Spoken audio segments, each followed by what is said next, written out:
Jacob's life is nothing short of an epic tale, weaving together themes of faith, cunning deceit, and eventual redemption.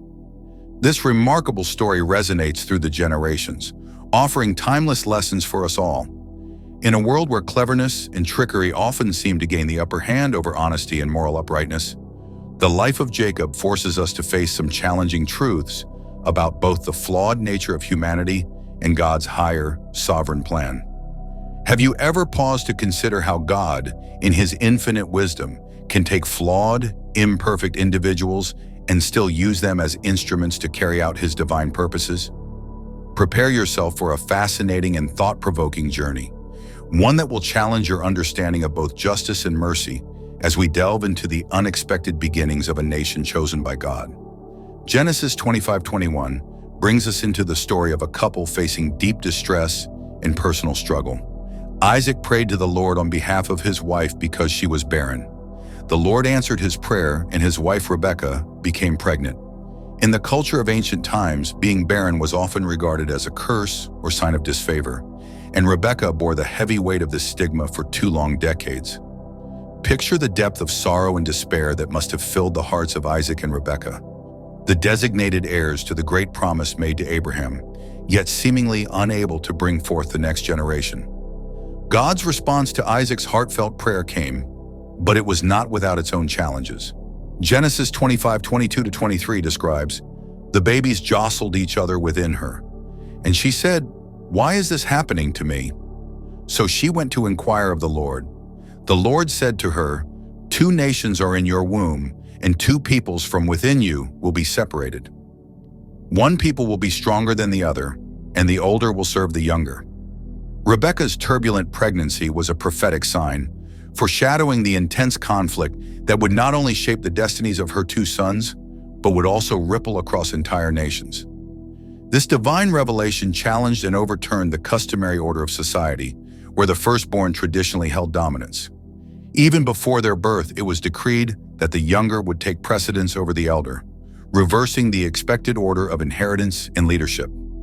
Through this declaration, God was establishing a pattern that would upend human expectations and challenge deeply ingrained social norms. The dramatic moment of birth is recounted in Genesis 25:24-26. When the time came for her to give birth, there were twin boys in her womb. The first to come out was red, and his whole body was like a hairy garment, so they named him Esau.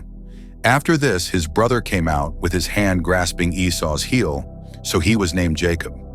Isaac was 60 years old when Rebekah gave birth to them. From the very moment of their birth, the stark differences between the twins were apparent. Esau, the elder of the twins, was marked by his red, hairy appearance, physical traits that seemed to prefigure his bold and impulsive temperament. Jacob, by contrast, entered the world with his tiny hand gripping Esau's heel, a symbolic act that hinted at his future as a cunning and resolute individual. As the twins grew into young men, the distinct differences in their personalities and lifestyles became even more apparent. Genesis 25:27-28 provides a vivid description. The boys grew up, and Esau became a skillful hunter, a man of the open country, while Jacob was content to stay at home among the tents. Isaac, who had a taste for wild game, loved Esau, but Rebekah loved Jacob. Esau developed into an outdoorsman, a skilled and adventurous hunter, embodying the archetype of the rugged man admired in that era. Jacob, on the other hand, was introspective and preferred a quieter, more domestic existence, staying among the tents and tending to household matters. The contrasting personalities of the twins found a reflection in their parents' divided affections. Isaac was drawn to Esau, admiring his skill and vigor, while Rebekah's heart leaned toward Jacob, whose demeanor resonated with her more deeply. This blatant favoritism set the stage for future conflicts, providing a timeless warning about the strife and division that can arise when children are treated unequally by their parents. A seemingly minor incident during the brothers' youth would prove to be a pivotal moment, carrying deep and lasting consequences for their lives. Genesis 25:29-34 narrates the story. Once when Jacob was cooking some stew, Esau came in from the open country. Famished, he said to Jacob, "Quick, let me have some of that red stew." "I'm famished," That is why he was also called Edom. Jacob replied, "First sell me your birthright." "Look, I am about to die," Esau said. "What good is the birthright to me?" But Jacob said, "Swear to me first." So he swore an oath to him, selling his birthright to Jacob.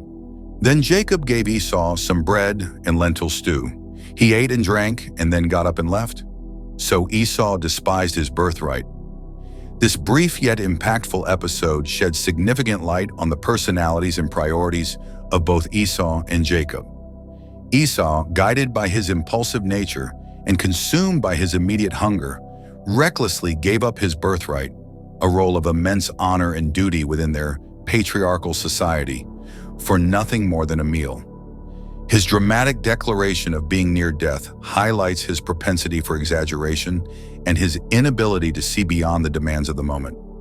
Jacob, in contrast, revealed a strategic and calculating side to his nature. Perceiving an opportunity, Jacob quickly capitalized on it, exploiting his brother's vulnerability to secure an advantage for himself. Though Jacob's behavior might be viewed as morally dubious from a modern perspective, it demonstrates his keen awareness of the birthright's significance and his unyielding determination to secure its privileges at any cost. This transaction, where Esau traded his birthright for a mere bowl of stew, became an enduring symbol of his carelessness and impulsive tendencies, juxtaposed with Jacob's opportunistic and calculated character. While the biblical account refrains from passing direct moral judgment on Jacob's actions in this instance, the unfolding story vividly illustrates how this pivotal choice significantly influenced the futures of both brothers and the generations that followed. The consequences of this seemingly simple act were far-reaching and profound. The birthright represented far more than just a material inheritance or tangible wealth. It embodied the promise of spiritual blessings and the crucial responsibility of leading the family lineage, especially under God's covenant. In scorning his birthright, Esau revealed a glaring shortcoming in foresight and a failure to recognize the immense value of the divine promises passed down from his forebears. For Jacob, this acquisition was merely the initial step in a larger journey toward claiming his position as the rightful heir to God's covenant promises. While his approach was undeniably controversial, Jacob's unwavering drive to obtain God's blessings would emerge as a defining characteristic throughout his life. This incident lays the groundwork for the unfolding chapters of Jacob's life, shaping his path and the challenges he would face. His shrewdness and relentless resolve would elevate him to remarkable achievements, yet these traits would also draw him into intense conflicts and perilous situations.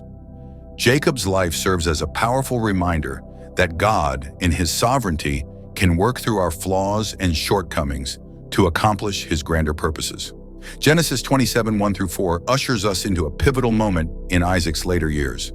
When Isaac was old and almost blind, he called for his older son Esau and said, "My son." "Yes, father," he answered. Isaac said, "I am old and do not know the day of my death. Now take your weapons, your bow and your quiver, and go out to the field to hunt game for me. Prepare for me the delicious food I love, and bring it to me to eat, so that I may bless you before I die." Isaac's old age and failing eyesight introduced an atmosphere of urgency and vulnerability, highlighting the delicate nature of this pivotal moment. Cognizant of his impending mortality, Isaac felt compelled to carry out his solemn duty as a father by bestowing the traditional blessing upon his firstborn son before his passing. This act of blessing was far from a mere ritual. It carried immense prophetic weight and was destined to shape the future of the recipient and his lineage. Isaac's intention to bestow the blessing upon Esau underscores his enduring preference for his elder son, seemingly disregarding the earlier transaction where Esau relinquished his birthright to Jacob. It is possible that Isaac was either oblivious to the arrangement between his sons or did not regard it as legitimate. Nonetheless, his resolve to bless Esau set into motion a chain of events that would irreversibly alter the trajectory of their family story. Genesis 27:5-10 unveils Rebekah's bold and calculated plan to secure the blessing for Jacob, her favored son. Now Rebekah was listening when Isaac spoke to his son Esau. So when Esau went to the field to hunt for game, Rebekah said to her son Jacob, "I heard your father say to your brother Esau, Bring me game and prepare me the delicious food to eat so that I may bless you in the presence of the Lord before I die. Now my son, listen to me as I command you. Go to the flock and bring me 2 choice young goats so that I can prepare some delicious food for your father, the kind he loves. Then take it to your father to eat so he may bless you before he dies." Rebekah's scheme was daring, fraught with risk, and required absolute precision to succeed. In orchestrating this deception, Rebekah directly opposed her husband's wishes and put Jacob in a precarious situation where exposure could bring serious consequences. Rebekah's actions were driven by a complex blend of motivations: her determination to see God's prophecy fulfilled, her clear favoritism toward Jacob, and perhaps her conviction that Jacob possessed the qualities necessary to lead the family effectively. Preparing the stew was merely the initial step in her intricate and high-stakes plan. Genesis 27:11-17 outlines the careful and elaborate disguise crafted to carry out the deception. But Jacob said to Rebekah, his mother, "But my brother Esau is a hairy man, and I am a smooth man. What if my father touches me? I would appear to be tricking him and bring down a curse on myself rather than a blessing." His mother said to him, "My son, let the curse fall on me. Just do what I say. Go and get them for me." So he went and got them and brought them to his mother, and she prepared the delicious food, the kind his father loved. Then Rebekah took the best clothes of Esau, her older son, which she had at home, and put them on her younger son Jacob. She also covered his hands and the smooth part of his neck with the goat skins. Then she handed to her son Jacob the delicious food and the bread she had made. This part of the narrative highlights Jacob's initial reluctance, which stemmed not from any moral objections, but rather from his fear of the potential consequences if their ruse was uncovered. Rebekah's unwavering response, accepting any potential curse upon herself, underscores her resolute determination to ensure the success of her carefully crafted plan. The use of Esau's garments and the meticulous application of goat skins illustrate the lengths to which they were willing to go to carry out the deception and ensure its believability. Genesis 27:18-29 recounts Jacob's tense and suspenseful encounter with Isaac, where every moment hangs precariously between success and exposure. Jacob approached his father and said, "My father." To this Isaac replied, "Yes, my son. Who are you, my son?" Isaac asked, "I am Esau, your firstborn. I am Esau, your firstborn. I have done as you told me. Please sit up and eat some of my game, so that you may bless me." Isaac, still suspicious, inquired. Jacob falsely answered, "How did you manage to find it so quickly, my son? The Lord your God gave me success." Isaac, harboring doubts, said to Jacob, "Come closer so that I may touch you, my son, and confirm whether you truly are Esau or not." The tension in this moment is palpable, as Jacob must maintain his charade under Isaac's growing suspicion.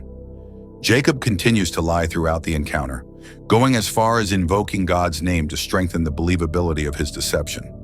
Isaac, still uncertain, insists on physically touching his son to verify his identity. Genesis 27:22-23 adds, Jacob approached his father Isaac, who touched him, saying, "The voice sounds like Jacob's, but the hands feel like Esau's." He did not recognize Jacob because his hands felt hairy like Esau's, and thus he proceeded to bless him. This moment, where Isaac's senses contradict each other, highlights his internal struggle and uncertainty about the true identity of the son before him. Isaac's senses clash, as his sense of touch suggests it is Esau, but the voice unmistakably belongs to Jacob. Choosing to trust the evidence of touch over the sound of the voice, Isaac ultimately decides to confer the blessing. The blessing Isaac pronounces over Jacob, as found in Genesis 27:27-29, is both profound and all-encompassing. Isaac, taking in the scent of the clothes Jacob wore, declared, "Ah, the smell of my son is like the aroma of a fertile field that the Lord has abundantly blessed. May God grant you the dew of heaven and the bountiful richness of the earth, with an overflowing harvest of grain and new wine. May nations serve you, and may peoples bow low before you. Be Lord over your brothers, and may the sons of your mother bow down to you. Cursed are those who curse you, and blessed are those who bless you." This blessing is filled with vivid imagery and grand promises, encompassing abundant material wealth, political supremacy, and a distinct spiritual position of favor. In an ironic twist, the blessing grants Jacob authority over his brothers, directly fulfilling the prophecy spoken about the twins before their birth. The dramatic return of Esau and the revelation of Jacob's deception are captured vividly in Genesis 27:30-35. As soon as Isaac had completed the blessing and Jacob had barely left the room, Esau returned from his hunting expedition.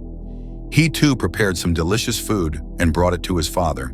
Then he said to him, "My father, sit up and eat some of my game, so that you may bless me." His father Isaac asked him, "Who are you?" "I am Esau, your firstborn," he answered.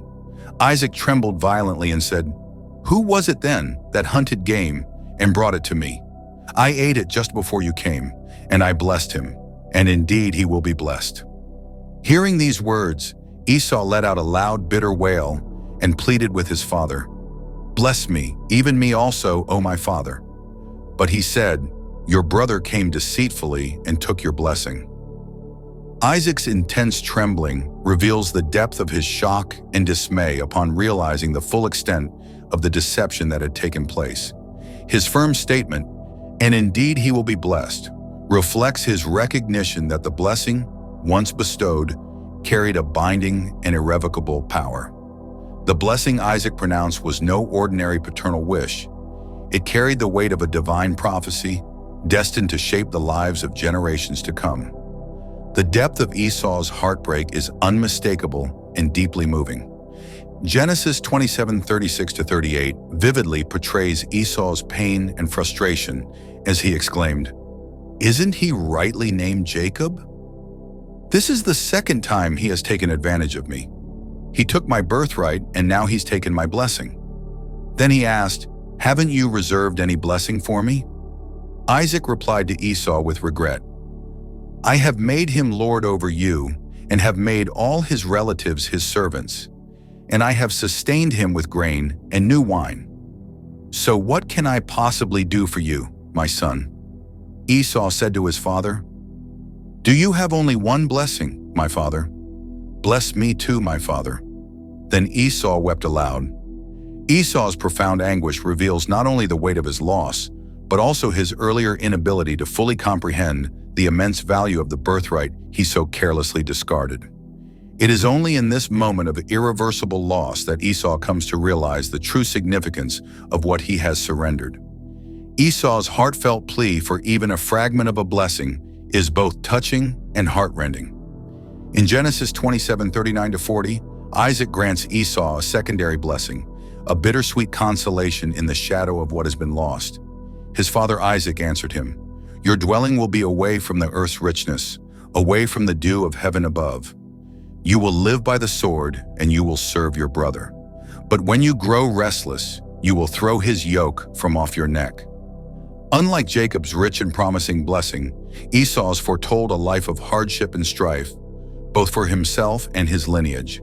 Yet amid the somber prediction, there lies a promise of eventual freedom from subjugation under Jacob.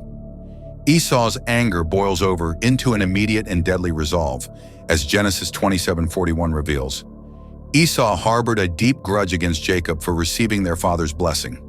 He thought to himself, "The days of mourning for my father are near. Then I will kill my brother Jacob." Esau's vengeful scheme underscores the depth of his wrath and the very real danger now hanging over Jacob's life. The severity of the situation calls for immediate and decisive action to prevent a tragedy. Genesis 27:42-45 describes Rebekah's urgent and carefully devised plan to ensure Jacob's escape from Esau's wrath. When Rebekah heard of Esau's intent, she summoned Jacob and warned him, "Esau is planning to kill you. You must act quickly. Then, my son, do what I say. Flee at once to my brother Laban in Haran. Stay with him for a while until your brother's fury subsides. When your brother is no longer angry and forgets what you did to him, I'll send word for you to come back from there. I cannot bear to lose both of you in a single day." This plan highlights Rebekah's resourcefulness and her ability to act decisively in the face of danger. Rebekah's actions not only shield Jacob from Esau's rage, but also preserved the family line, ensuring the fulfillment of God's promises. Rebekah's final remark reveals her dual concern. For Jacob's safety and for the spiritual and moral cost to Esau, should he commit fratricide. Jacob's departure to Haran, as detailed in Genesis 28, 1-5, signifies the start of a transformative and defining chapter in his life. Isaac called for Jacob and blessed him. Then he commanded him, "Do not marry a Canaanite woman." Then he commanded him, "Do not marry a Canaanite woman. Go at once to Padan Aram, to the house of your mother's father Bethuel. Take a wife for yourself there from among the daughters of Laban, your mother's brother. Take a wife for yourself there from among the daughters of Laban, your mother's brother. May God Almighty bless you abundantly, making you fruitful and multiplying your descendants until you become a great assembly of nations. May He extend to you and your descendants the same blessing He gave Abraham, enabling you to possess this land where you now dwell as a foreigner, the land promised to Abraham by God." With these blessings and instructions, Isaac sent Jacob on his journey to Padan Aram, to the household of Laban, the son of Bethuel the Aramean, and the brother of Rebekah, Jacob's mother. This moment shows that Isaac, even after being deceived, has come to accept God's plan and willingly reaffirms Jacob's blessing with full understanding. Isaac's directives regarding Jacob's marriage highlight the critical importance of preserving the covenant lineage by avoiding unions with the Canaanites.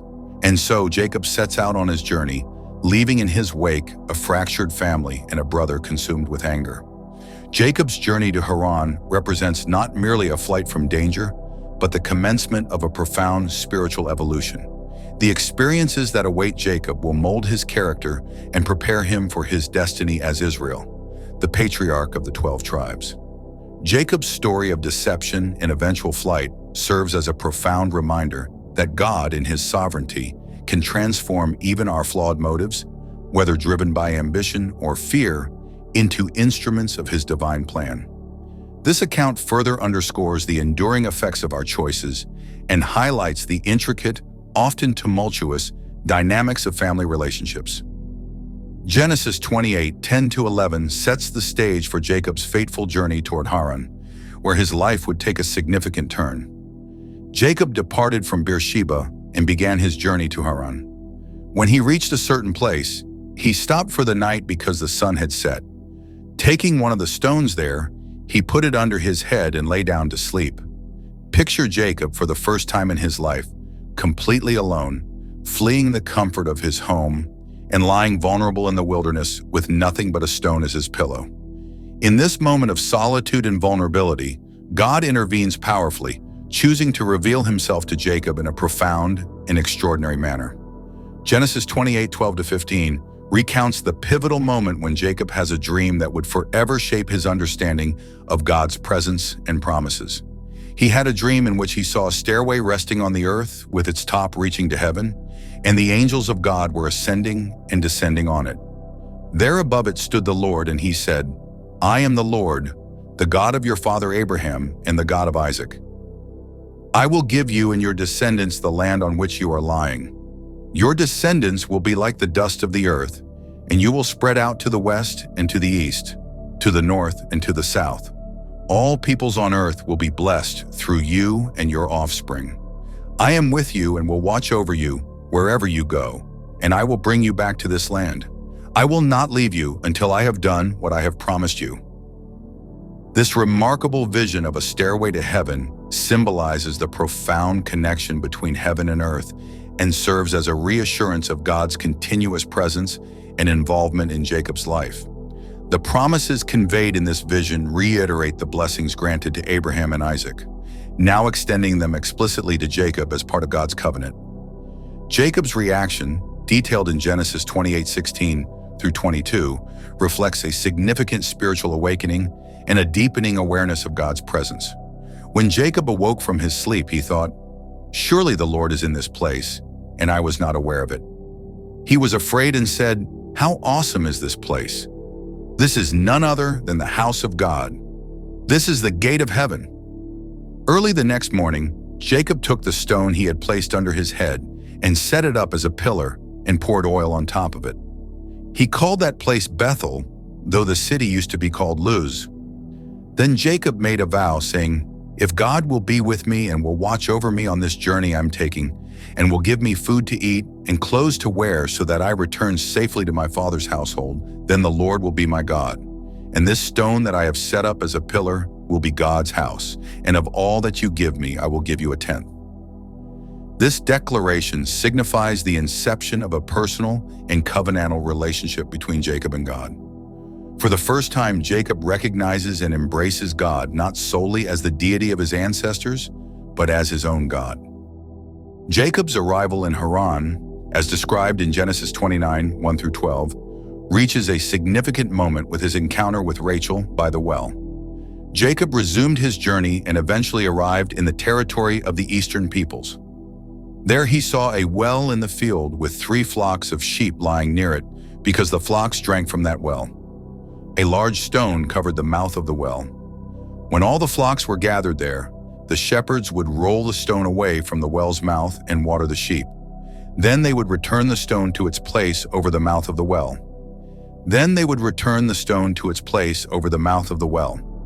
Jacob asked the shepherds, "My brothers, where are you from?" "We are from Haran," they replied. He asked them, "Do you know Laban, Nahor's grandson?" "Yes, we know him," they answered.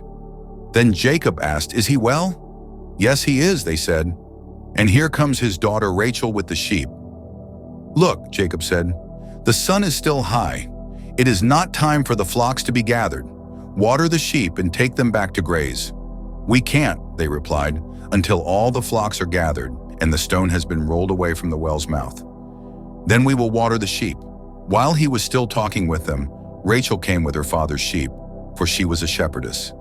As soon as Jacob saw Rachel, daughter of Laban, his mother's brother and Laban's sheep, he went over and rolled the stone away from the well's mouth and watered his uncle Laban's sheep. Then Jacob kissed Rachel and began to weep aloud. He told Rachel that he was a relative of her father and that he was the son of Rebekah. She ran and told her father.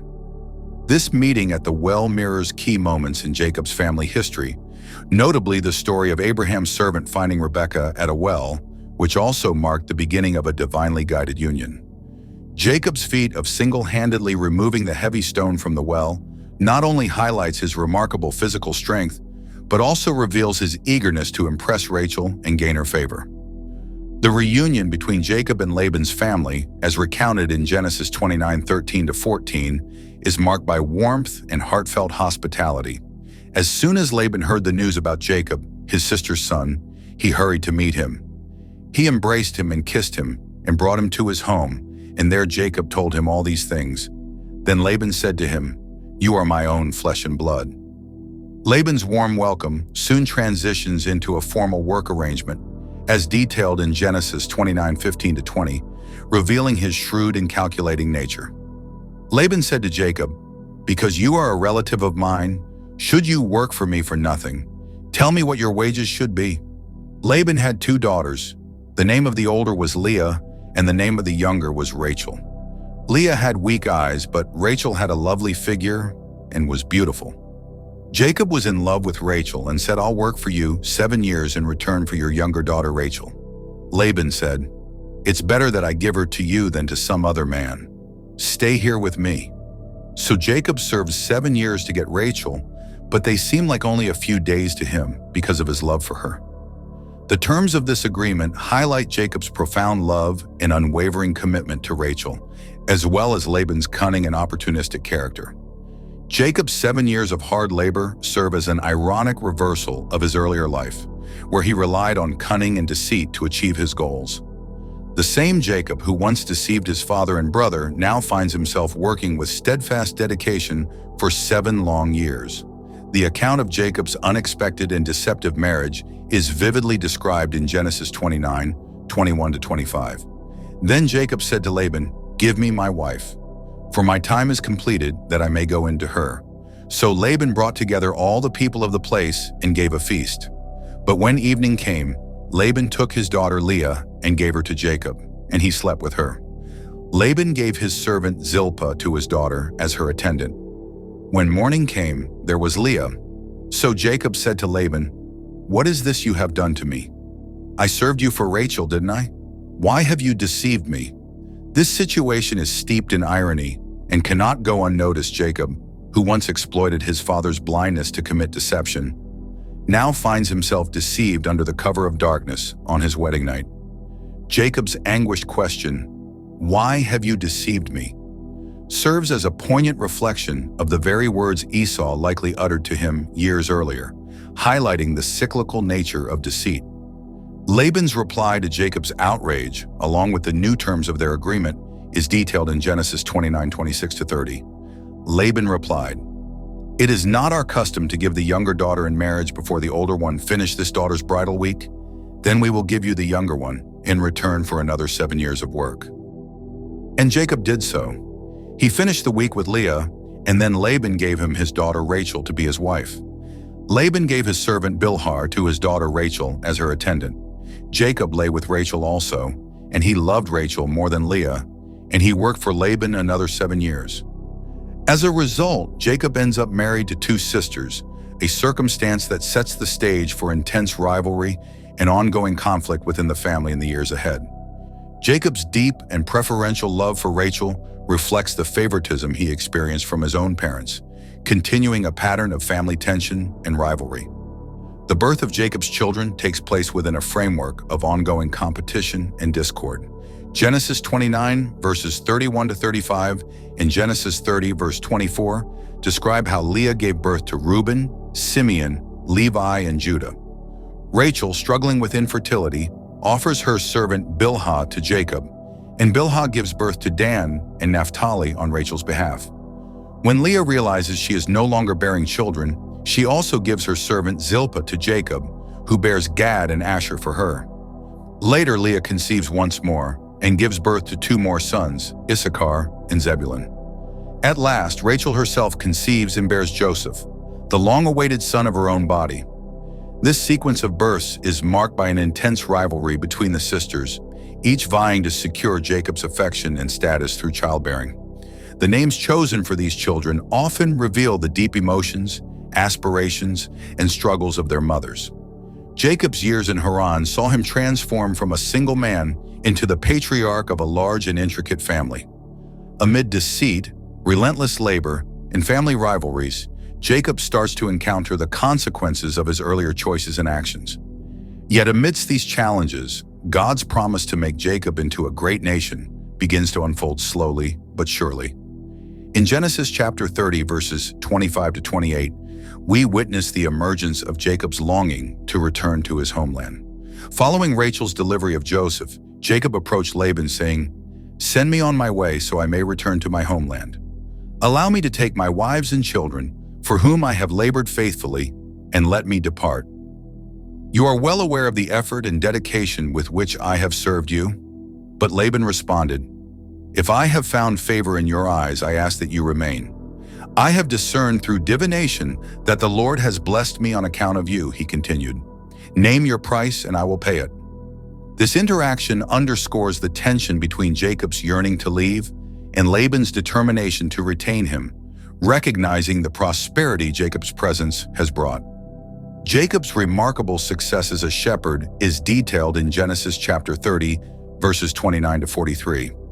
Jacob proposes what seems to be an unfavorable agreement for himself, requesting only the speckled and spotted animals from Laban's flock.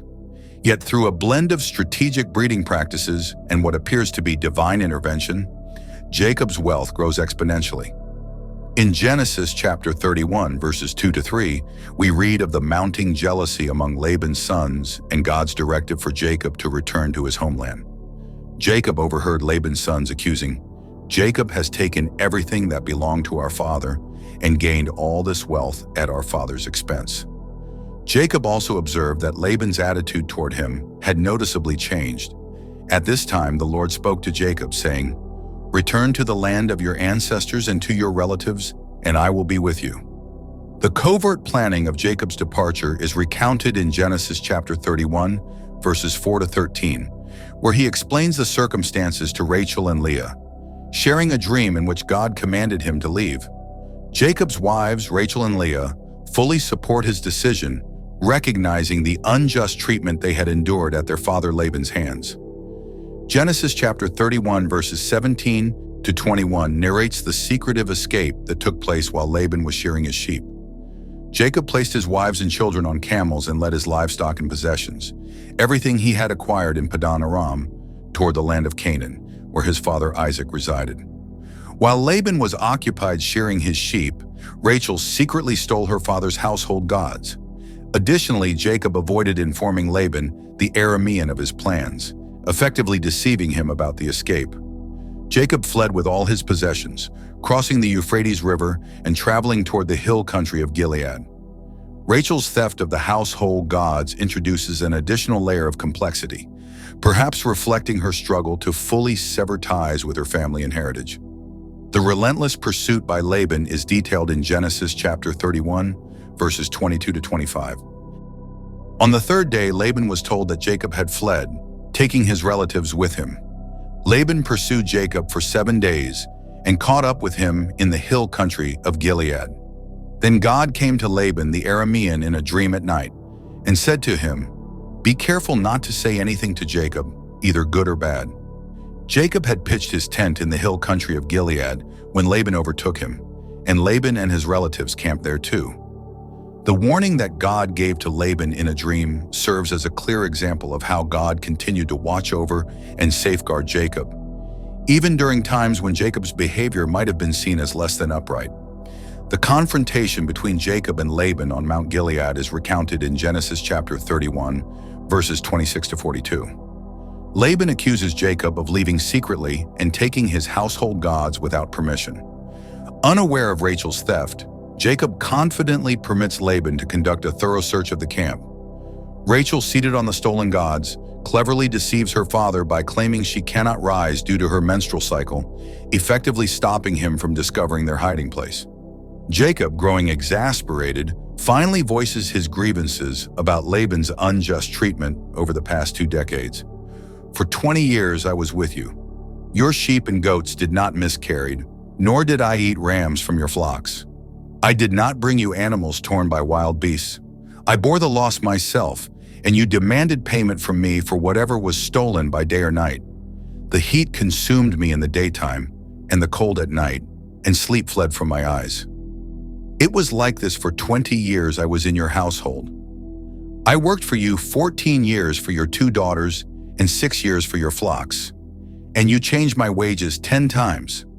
If the God of my father, the God of Abraham and the fear of Isaac had not been with me, you would surely have sent me away empty-handed. If the God of my father, the God of Abraham, and the fear of Isaac had not been with me, you would surely have sent me away empty-handed."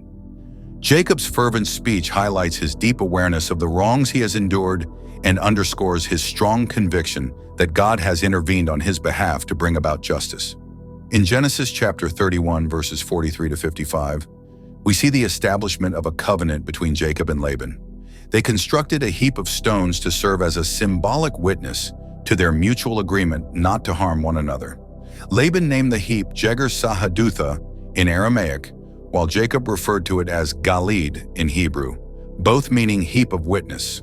Genesis chapter 31 verse 55 marks the moment of their final separation. Early the next morning, Laban kissed his grandchildren and his daughters and blessed them. He then departed and returned to his home. This moment marked the conclusion of an important chapter in Jacob's life. No longer a young man, he departed from Haran as the head of a thriving and sizable family. The brief mention of Jacob's encounter with angels at Mahanaim in Genesis 32, 1 through 2 is rich in meaning. Jacob also went on his way, and the angels of God met him. When Jacob saw them, he said, "This is the camp of God," so he named that place Mahanaim. This extraordinary moment reinforced the assurance of God's unwavering presence and care, reminding Jacob that he was not alone.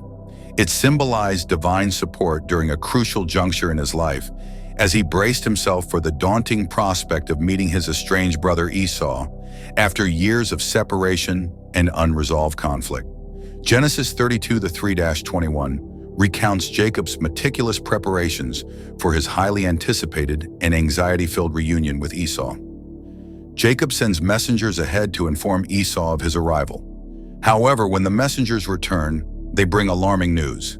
Esau is approaching with 400 men. Overwhelmed by fear and dread, Jacob begins to strategize ways to protect his family and possessions from what he believes could be an impending attack.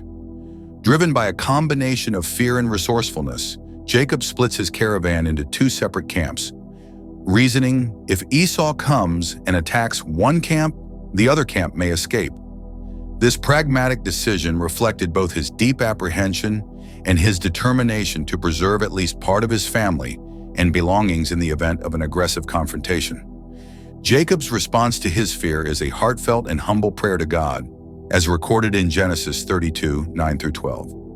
"O God of my father Abraham, God of my father Isaac, Lord, you who said to me, 'Go back to your country and your relatives, and I will make you prosper.'"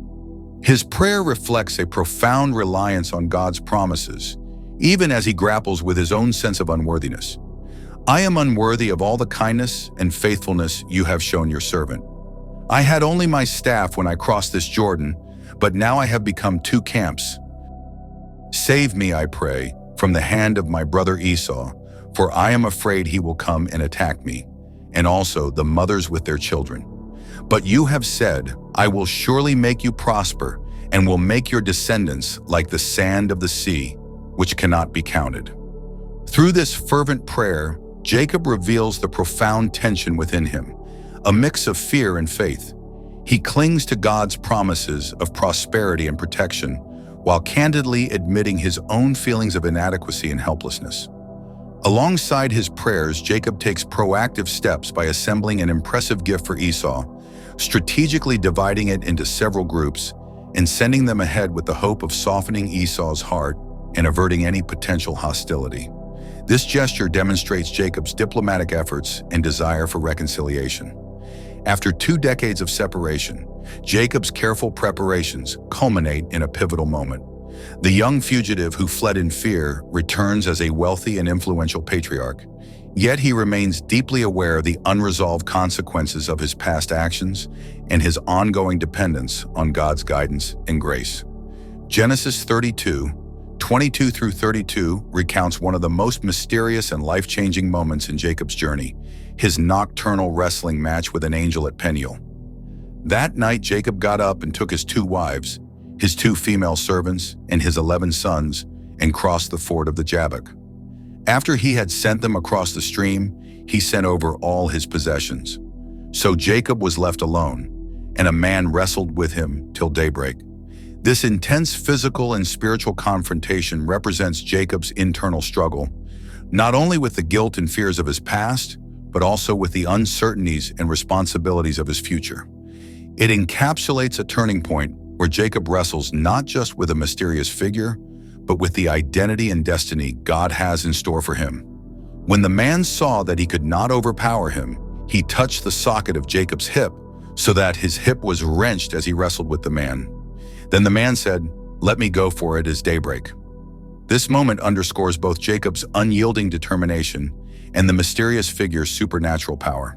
The injury to Jacob's hip would serve as a lasting physical reminder of this transformative encounter, marking him forever as one who wrestled with the divine.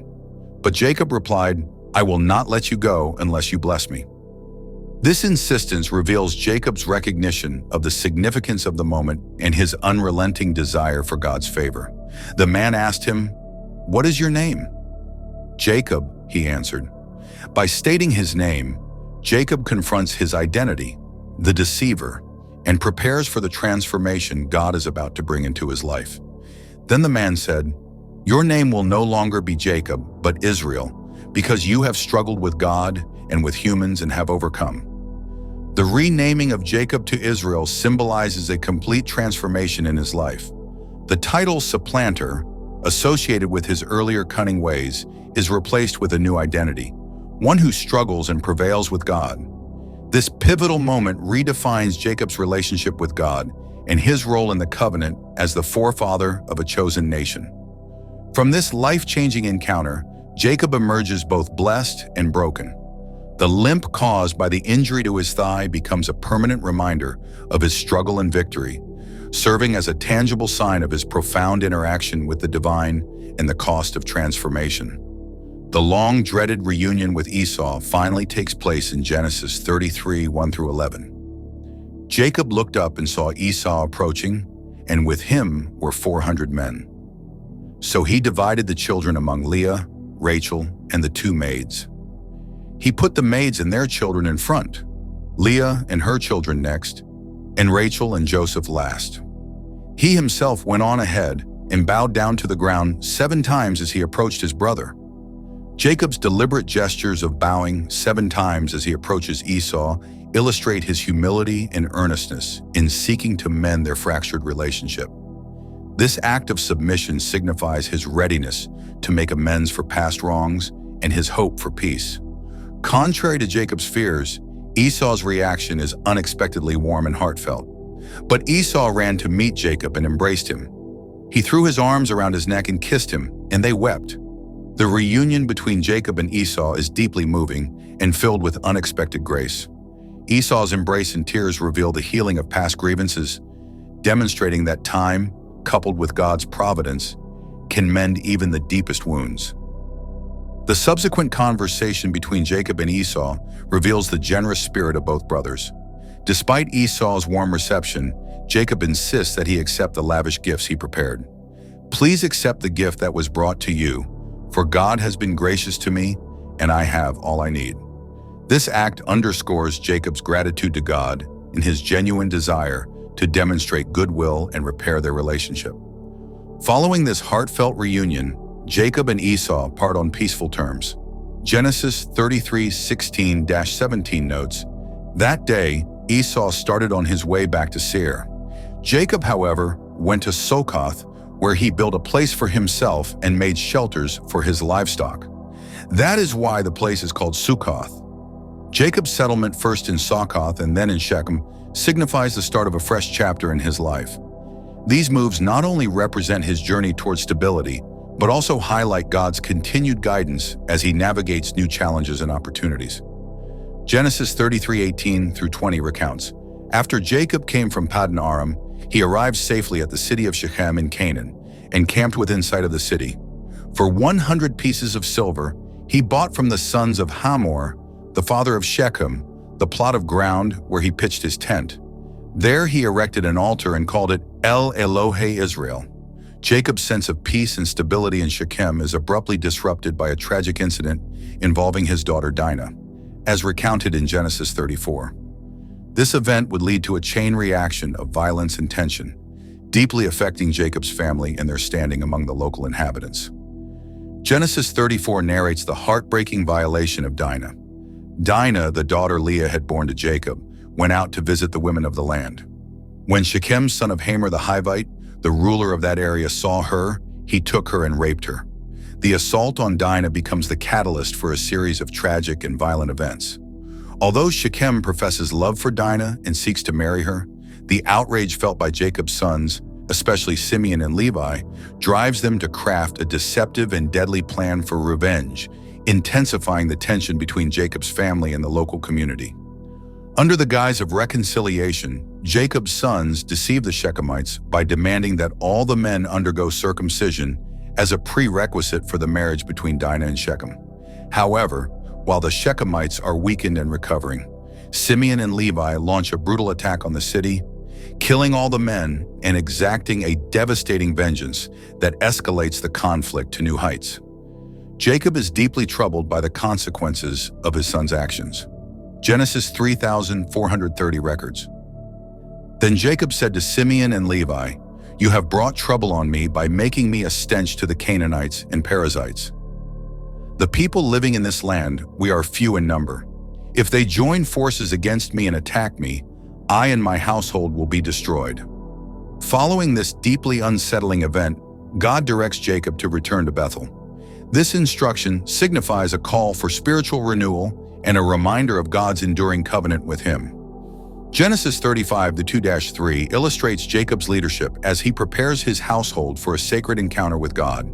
"So Jacob said to his household and to all who were with him, 'Get rid of the foreign gods you have with you, and purify yourselves, and change your clothes.'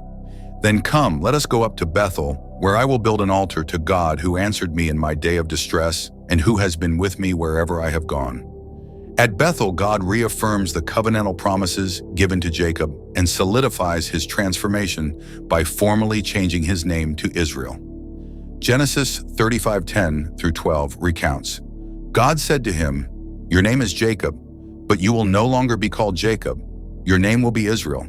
So he named him Israel." This name change, signifying one who struggles with God, reflects Jacob's spiritual journey and his role as the patriarch of the chosen people who will carry forward God's promises. God's words to Jacob underscore the continuation of his covenant with Abraham and Isaac. "I am God Almighty. Be fruitful and increase in number. A nation and a community of nations will come from you, and kings will be among your descendants. The land I gave to Abraham and Isaac I give to you, and I will give this land to your descendants after you." These promises reaffirm Jacob's role in the divine plan to establish a great nation and highlight the enduring legacy that will stem from his lineage. Genesis 35:16 through 20 recounts, "Then they moved on from Bethel while they were still some distance from Ephrath. Rachel began to give birth and had great difficulty, and as she was having great difficulty in childbirth, the midwife said to her, 'Don't despair, for you have another son.' As she breathed her last, for she was dying, she named her son Ben-Oni, but his father named him Benjamin. So Rachel died and was buried on the way to Ephrath, that is Bethlehem. As for me, if I am bereaved, I am bereaved." The loss of Rachel during Benjamin's birth deals an emotional blow to Jacob, signaling the end of a cherished partnership that had defined much of his personal life. Her passing represents both the closing of a significant chapter and a moment of profound sorrow that would leave a lasting imprint on Jacob's heart. Genesis 35:22 highlights a troubling episode that adds to Jacob's trials. While Israel was living in that region, Reuben went in and slept with his father's concubine Bilhah, and Israel heard of it. Reuben's grievous act undermines his standing as the eldest son and creates a rift within the family. This offense not only tarnishes his reputation, but also significantly impacts his inheritance and role in the future of the Israelite tribes, illustrating how personal actions can reverberate across generations. Thus Jacob's life is characterized by moments of profound reconciliation and spiritual renewal. At the same time, it is also deeply impacted by personal and family tragedies that leave lasting impressions, molding his character and influencing the destiny of his lineage in significant ways. Genesis 35:27 records a poignant moment in Jacob's life, his return to his father Isaac's household. Jacob came home to his father Isaac in Mamre, near Kiriath Arba, that is Hebron, where Abraham and Isaac had stayed. Jacob's return marks the fulfillment of his life's journey, symbolically bringing him full circle and reconnecting him with his heritage and the promises God made to his ancestors. Genesis 35:28-29 recounts the peaceful passing of Isaac at the age of 180. Isaac lived 180 years. Then he breathed his last and died, and was gathered to his people, old and full of years, and his sons Esau and Jacob buried him. The death of Isaac brings Esau and Jacob together in an act of filial duty, setting aside their past conflicts to honor their father.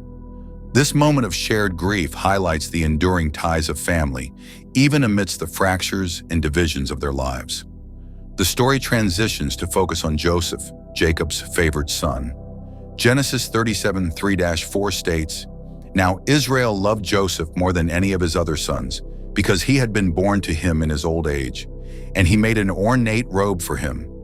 When his brothers saw that their father loved him more than any of them, they hated him and could not speak a kind word to him." Jacob's overt favoritism toward Joseph reflects the patterns of his own upbringing, where his mother Rebekah favored him over Esau.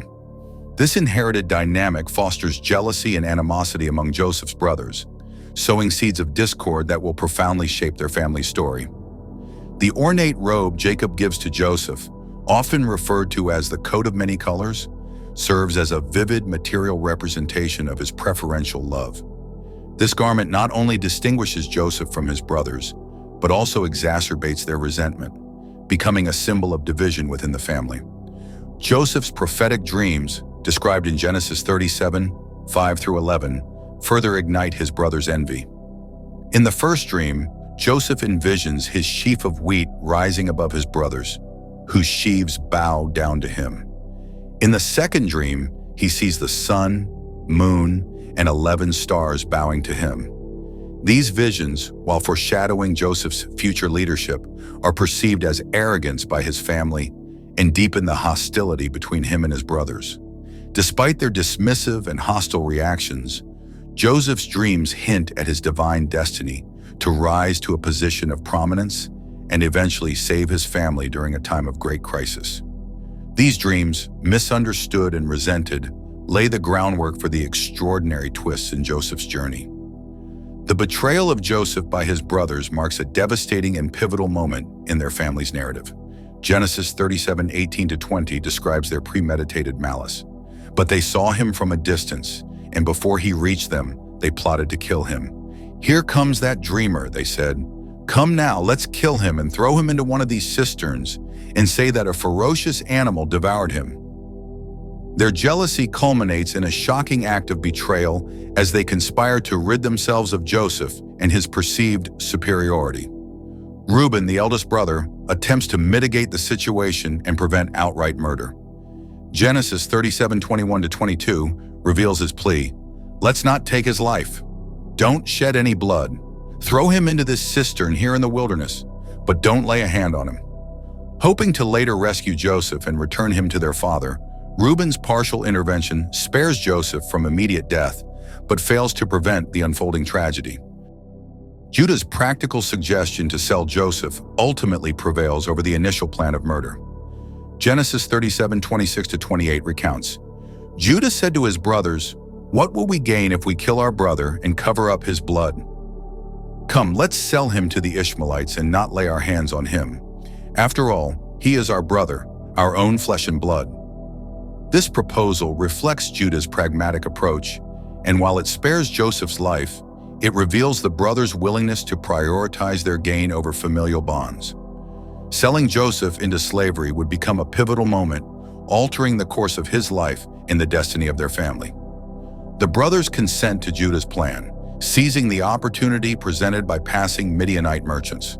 They pull Joseph from the cistern and sell him for 20 shekels of silver to the Ishmaelites, who take him to Egypt.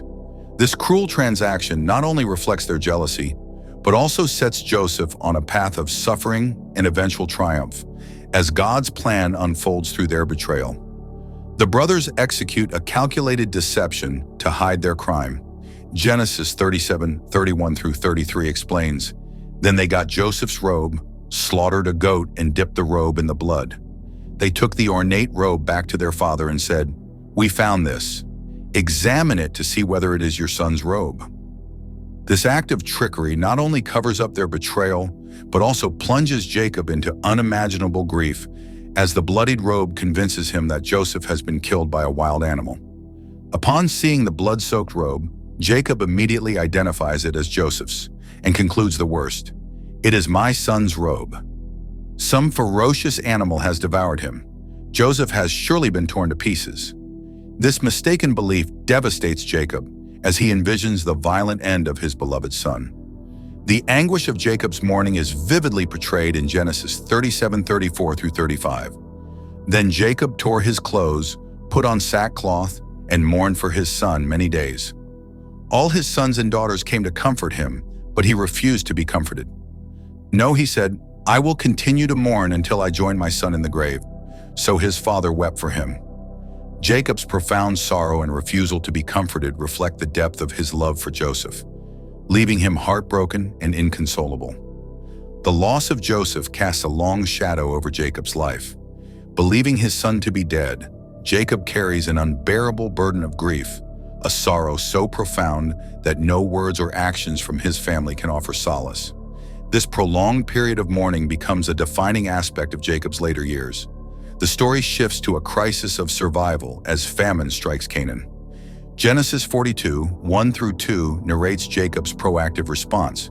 When Jacob learned that there was grain in Egypt, he said to his sons, "Why do you just keep looking at each other?" His question reflects both frustration and urgency, as he pushes his sons to act and secure food for the family, setting the stage for a dramatic reunion. Jacob's instructions underscore the dire circumstances. He continued, "I have heard that there is grain in Egypt. Go down there and buy some for us so that we may live and not die." This decision to send his sons to Egypt, though born of necessity, unknowingly propels the family toward an extraordinary reconciliation orchestrated by God. By sending his sons to Egypt to purchase grain, Jacob unwittingly triggers a sequence of events that will bring his family full circle. This journey becomes the catalyst for uncovering Joseph's fate and reuniting the family after years of separation and hidden pain. The detainment of Simeon in Egypt and the demand to bring Benjamin create a profound crisis for Jacob. The detainment of Simeon in Egypt and the demand to bring Benjamin create a profound crisis for Jacob. Genesis 42:36 reflects his overwhelming despair. "You have deprived me of my children. Joseph is no more. Simeon is no more. And now you want to take Benjamin? Everything is against me." These words illustrate Jacob's deep-seated grief and his reluctance to risk losing Benjamin, the only remaining son of Rachel, the wife he loved most dearly. Jacob's hesitation to let Benjamin go stems from the heartbreak of his earlier losses. Having already lost Joseph and with Simeon held in captivity, the thought of jeopardizing Benjamin's safety is almost unbearable. This fear reflects his protective instincts and his struggle to balance love and responsibility. The second journey to Egypt with Benjamin marks a critical turning point. It is Judah's heartfelt insistence and personal guarantee of Benjamin's safety that eventually persuades Jacob to let him go. Judah's leadership and willingness to accept responsibility showcase his maturity and foreshadow his pivotal role in the family's reconciliation. Genesis 43:11-14 captures Jacob's reluctant blessing for the mission. "Then their father Israel said to them, 'If it must be, then do this. Put some of the best products of the land in your bags and take them down to the man as a gift. A little balm, a little honey, some spices and myrrh, some pistachio nuts and almonds." This directive reflects Jacob's practical wisdom and his hope to soften the Egyptian ruler's stance with gifts. Despite his inner turmoil, Jacob is taking necessary steps to ensure his family's survival, balancing pragmatism with faith in God. Jacob advises his sons to carry double the silver to repay any debt caused by the earlier mix-up, saying, "Perhaps it was a mistake." This suggestion shows Jacob's attention to detail and his desire to avoid further complications with the Egyptian official. His inclusion of Benjamin in the group reveals his painful but necessary decision to risk his beloved youngest son to fulfill the demands placed upon them. Jacob invokes the name of God Almighty, El Shaddai, in his plea for mercy. "May God Almighty grant you mercy before the man." This heartfelt prayer underscores Jacob's reliance on divine intervention to bring about a favorable outcome. By entrusting Benjamin and the mission to God, Jacob demonstrates his faith in the midst of overwhelming circumstances. Jacob's poignant declaration, "As for me, if I am bereaved, I am bereaved," reveals his acceptance of the possible loss of Benjamin. This moment reflects Jacob's surrender to God's will, a significant act of faith for a man who has faced many trials and losses throughout his life. One of the most moving moments in the Bible is Joseph's dramatic and heartfelt revelation to his brothers in Genesis 45.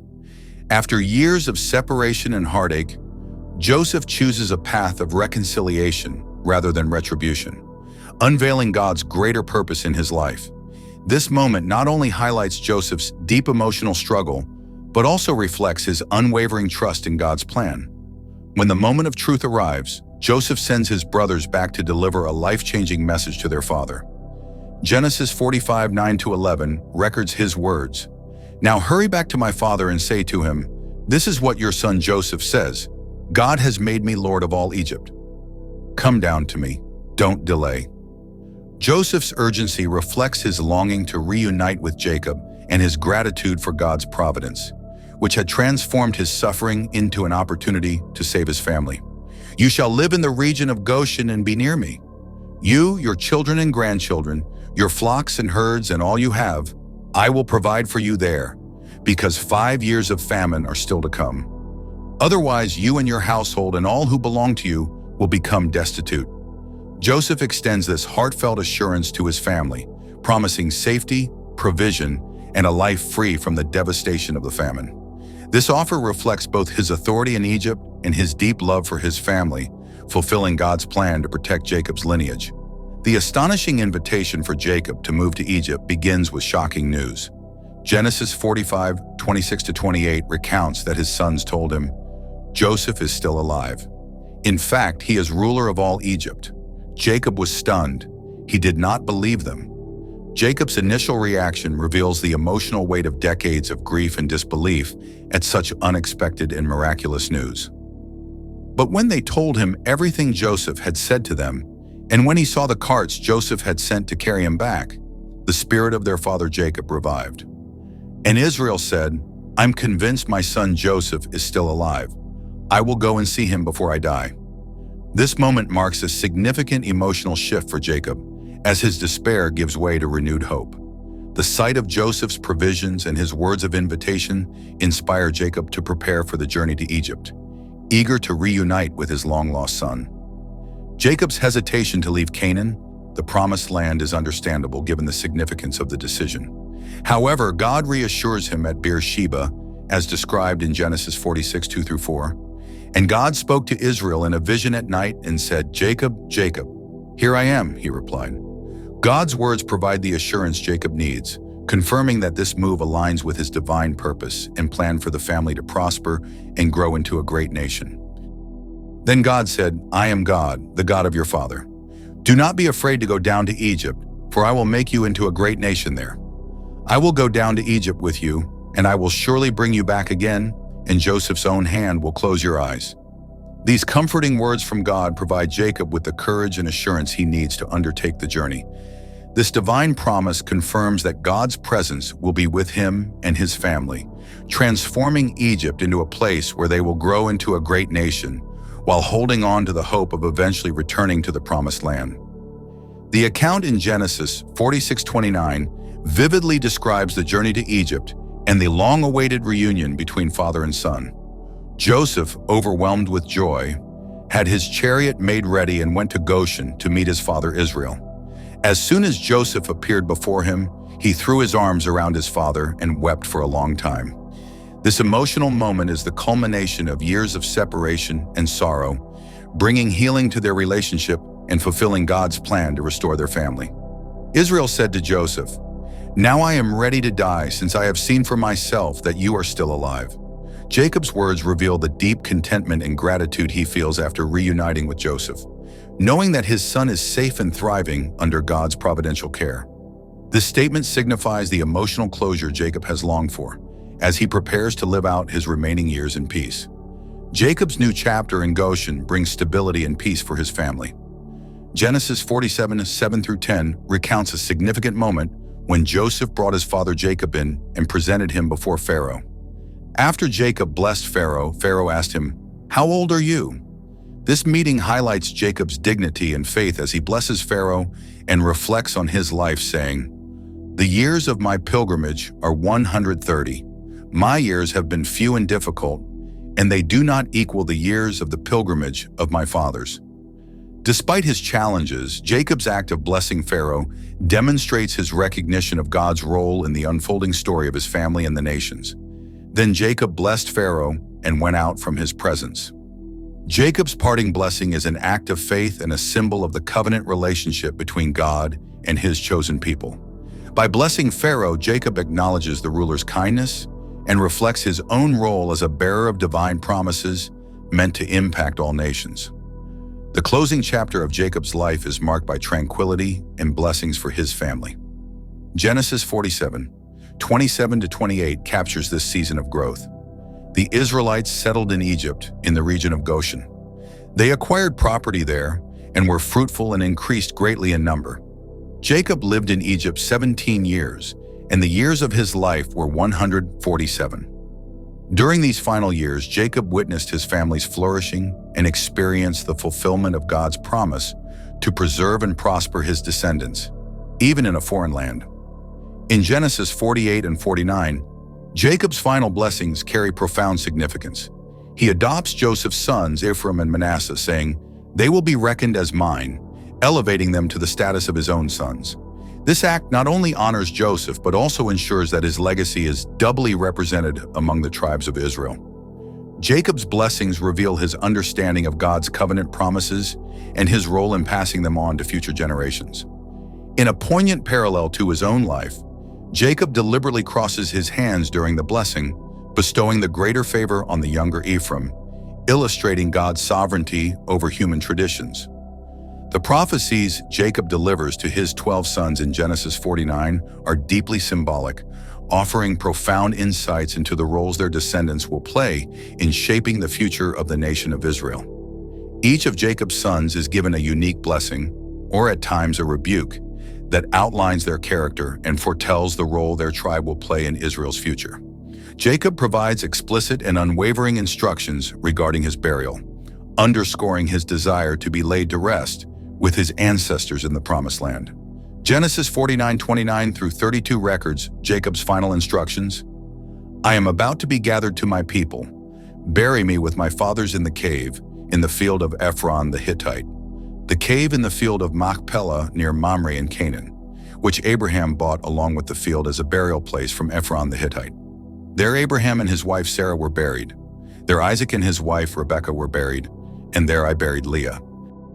The account of Jacob's death in the extended national mourning in Egypt, as detailed in Genesis 49:33-50:03, highlights the profound respect and honor he received.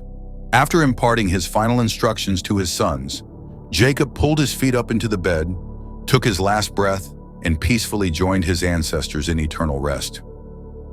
Joseph embraced his father with deep sorrow, weeping over him and tenderly kissing him in a final act of love and farewell. Joseph ordered the physicians under his care to embalm his father, Israel, ensuring a dignified preparation for burial. The physicians embalmed Jacob, a process that took 40 days as customary, and the Egyptians expressed their respect by mourning him for an extended period of 70 days. The majestic funeral procession and burial in the cave of Machpelah, as detailed in Genesis 57:13, signify the conclusion of Jacob's life on earth while ensuring his enduring legacy lives on through his descendants. Jacob's journey, filled with trials, conflicts, and ultimate reconciliation, illustrates the depth of God's faithfulness in guiding flawed individuals toward his divine purpose. His story mirrors the complexities of human life, offering timeless lessons about perseverance, redemption, and trust in God's promises. Jacob's life reminds us that God is capable of transforming our shortcomings and challenges into vital parts of his greater divine plan. What insights have you gained from Jacob's life? How does his story, with its blend of challenges and triumphs, resonate with your own journey of faith? If this video inspired or encouraged you, consider sharing it with someone who could also be blessed by this message. Jacob's journey serves as a powerful reminder that true transformation is possible for anyone willing to trust in God's plan. Did you enjoy this content?